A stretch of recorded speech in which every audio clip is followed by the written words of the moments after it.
आज फागुन 3 गते 2077 साल कमरेड केपी ओली यो देशको प्रधानमन्त्री बन्नुभएको आज 3 वर्ष पुरा भयो। यो 3 वर्षको अवधि 5 वर्षका लागि बनेको सरकारको समीक्षा गर्ने पूर्ण अवधि त निश्चय नै होइन, तर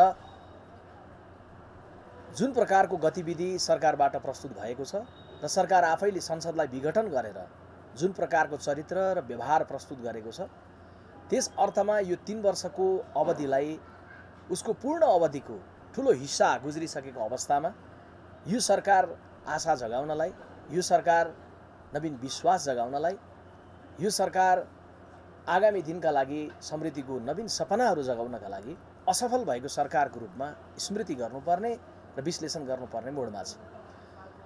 सामान्यतया हरेक सरकारका सामुन्ने चुनौती हुन्छन्, तर तुलनात्मक रूपले यो सरकारलाई बन्दै गर्दाको पृष्ठभूमिलाई हामीले सम्झ्यौँ भने तुलनात्मक रूपले सबैभन्दा अनुकूल राजनीतिक परिस्थितिको बेला बनेको थियो।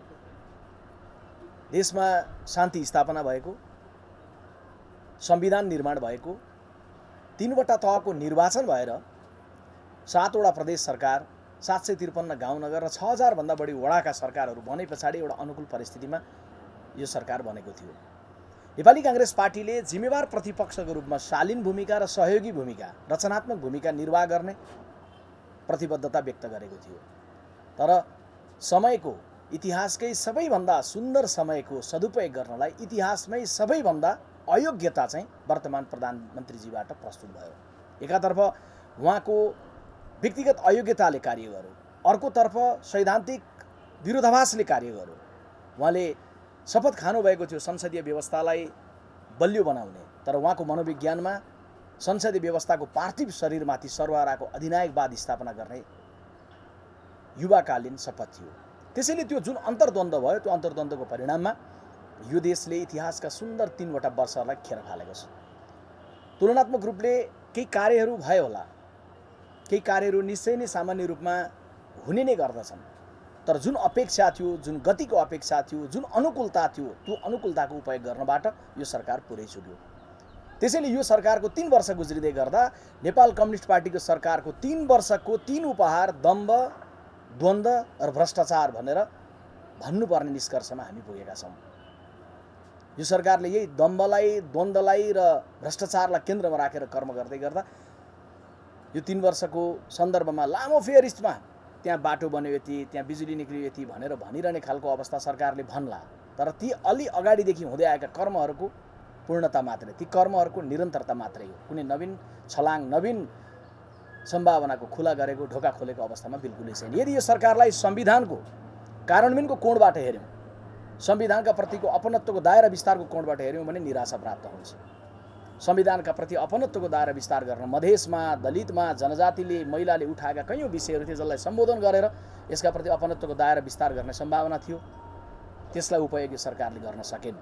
सङ्घीयतालाई जगेर्ना गर्ने कोणबाट हेऱ्यौँ भने त्यसमा पनि निराशा हात लाग्छ। 7वटा प्रदेश सरकारहरूले केन्द्र सरकारसँग द्वन्द्व गर्नु पर्यो। हामीले आसन पायौँ, शासन पायौँ, अधिकार पाएनौँ भन्ने अवस्था भयो, बजेट पाएनौँ भन्ने अवस्था भयो, कर्मचारी पाएनौँ भन्ने अवस्था भयो। प्रदेश सरकारहरूले नामाकरण गर्न नसक्दै गर्दाखेरि केन्द्र सरकारको कुनै सहजीकरणको भूमिका रहेन। बरु सङ्घीयतालाई कमजोर बनाउने गरी शक्ति प्रधानमन्त्रीको कार्यालयमा केन्द्रीकृत गर्ने कर्म यसबीचमा भयो। सुशासनको कोणबाट हेर्ने हो भने सुशासन बार मोडमा उल्लङ्घन गरिएका घटनाहरू भएका छन्। आर्थिक अनुशासन उल्लङ्घन भएका छन्। मन्त्री परिषदमा सहभागी रहेका मन्त्रीहरू स्वयं भ्रष्टाचारमा संलग्न भएका टेलिफोनका विवरणहरू बाहिर आएका छन्। कोरोनाको बेलामा नागरिकको जीवन रक्षा गर्नलाई केन्द्रित हुनुपर्ने सरकार कोरोनाको बेलामा स्वास्थ्य सामग्रीमासम्म भ्रष्टाचार गरेको विवरण सार्वजनिक रूपमा आएका छन्। यदि यो सरकारलाई विश्लेषण गर्दै गर्दा शान्ति सुरक्षाको कोणबाट गर्ने हो भने शान्ति सुरक्षा स्थापित अघिल्लो समयमा भन्दा पछिल्लो समयमा जुन प्रभावकारी ढङ्गले हुनुपर्थ्यो त्यो हुन नसकेको विवरणहरू आएका छन्। हजारौँ बलात्कार भएका घटनाहरू, महिला हिंसाका हजारौँ घटनाहरू, अनेकौँ व्यथितिका घटनाहरू यसबीचमा भएका छन्। जब महिला हिंसा बढ्यो, बलात्कार बढ्यो, इतिहासमै पहिलोपटक नेपाल देशको गृहमन्त्रीले जवाब दिँदा भन्नुभयो यस्तो त विकसित देशमा पनि हुन्छ, अमेरिकामा पनि यस्तै हुन्छ। यो खालको जवाब दिने अवस्थामा यो सरकार पुग्यो। यो सरकारलाई यदि तपाईँ आर्थिक समृद्धिको कोणबाट हेर्नुभयो भने आर्थिक समृद्धिको दिशामा नयाँ खालका योजना, नयाँ खालको परियोजनाहरू, नयाँ खालको भिजनलाई प्रस्तावित गरेर कर्म गरिरहेको बिल्कुलै देखिएन। अघिल्लो पालामा भएका कति कामहरू अवरुद्ध हुन पुग्यो। बुढी गण्डकी परियोजना हामी आफै बनाउने भनेर अघिल्लो सरकारले सुरुवात गर्दै थियो, तर त्यसलाई एकाएक एउटा विवादास्पद चिनिया कम्पनीको हातमा सुम्पिने तारतम्य मिलाइयो।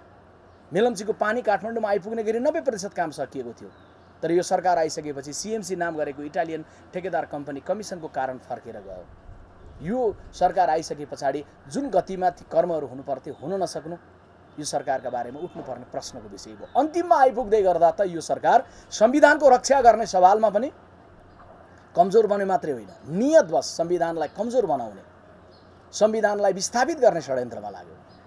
सरकारले केवल विधेयकहरू, मिडिया काउन्सिलका विधेयकहरू अथवा सूचना प्रविधि सम्बन्धी विधेयकहरू लिएर आउने प्रयत्न गरिरहेको थियो भन्ने मात्रै होइन, अहिले सामाजिक सञ्जाललाई व्यवस्थित गर्ने भन्ने नाममा अभिव्यक्ति स्वतन्त्रतालाई कुण्ठित गर्न खोजिरहेको छ भन्ने मात्रै होइन। यो सरकारले यो संविधानको धारामै नभएको, संविधानमा कहीँ उल्लेखै नभएको संसद विघटनको कर्म गर्नतर्फ पनि लाग्यो। संसद विघटन नहोस्, अस्थिरता नहोस् भनेर 4 वटा प्रबन्ध यस बीचमा गरिएको थियो। 2 वर्षमा अविश्वासको प्रस्ताव ल्याउन नपाउने, एक, दोस्रो अविश्वास प्रस्ताव ल्याइसके पछाडि विकल्पसहित ल्याउनु पर्ने, तेस्रो अविश्वास प्रस्ताव ल्याएर पास या फेल भइसकेपछि फेरि 1 वर्ष ल्याउन नपाउने, र चौथो संसदले विकल्प दिन सक्तासम्म संसद विघटन नहुने। यी सबै कुरालाई खण्डित गर्ने, विखण्डित गर्ने कुरामा वर्तमान प्रधानमन्त्री लाग्नुभयो। त्यसकारणले यो 3 वर्ष बिर्सिनुपर्ने एउटा अध्यायको रूपमा नेपालको इतिहासमा भविष्यमा स्मृति गरिनेछ, दुःखद अध्यायको रूपमा स्मृति गरिनेछ। र यो सरकार 3 वर्षको समयमा सम्पूर्ण रूपले असफल भएर आफ्नो दम्भको कारण, आन्तरिक द्वन्द्वको कारण र भ्रष्टाचारलाई उपहार दिएर यो सरकारले 3 वर्ष गुजारेको छ। म फेरि पनि दोहोऱ्याउन चाहन्छु, नेपाल कम्युनिस्ट पार्टीको कमरेड केपी ओलीले नेतृत्व गर्नुभएको सरकारको उपहार दम्भ, द्वन्द्व र भ्रष्टाचार भन्ने अवस्था अहिले देशमा बनेको छ।